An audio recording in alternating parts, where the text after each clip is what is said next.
Tyre Samson అనే 14 సంవత్సరాల బాలుడు తన ఫుట్బాల్ టీంతో కలిసి ఓర్లాండ్లోని ఐకాన్ పార్క్ వెళ్ళాడు. అక్కడ సామ్సన్ ఫ్రీ ఫాల్ టవర్ ఎక్కాడు. 400 ఫీట్లు ఎత్తు ఉంటే ఆ ఫ్రీ ఫాల్ టవర్ సింగిల్ రైడ్లో 129 కేజీల బరువు మాత్రమే మోయగలదు. కానీ సామ్సన్ బరువు 173 కేజీలు.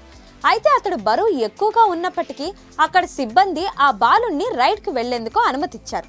రైడ్ సమయంలో టవర్ 70 ఫీట్ల ఎత్తులో ఉండగా సామ్సన్ పెట్టుకున్న సీట్ బెల్ట్ ఊడిపోయింది. దీంతో సామ్సన్ 70 అడుగుల పైనుంచి కింద పడి ప్రాణాలు కోల్పోయాడు.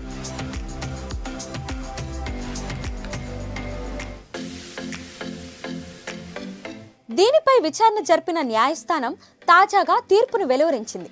అక్కడి నిర్వాహక సిబ్బంది నిర్లక్ష్యంగా వ్యవహరించినందున మృతుడి కుటుంబ సభ్యులకు 2624 కోట్లు పరిహారంగా ఇవ్వాలని ఆదేశించింది. కార్పొరేషన్లు భద్రతా విషయంలో జవాబుదారీతనం తీసుకురావాలనే ఉద్దేశంతోనే ఈ తీర్పు ఇస్తున్నట్లు కోర్టు తెలిపింది. దీంతో రైడ్ తయారీ నిర్వాహక సిబ్బంది మృతుడి తల్లిదండ్రులకు ఒక్కొక్కరికి 1312 కోట్లు ఇచ్చారు.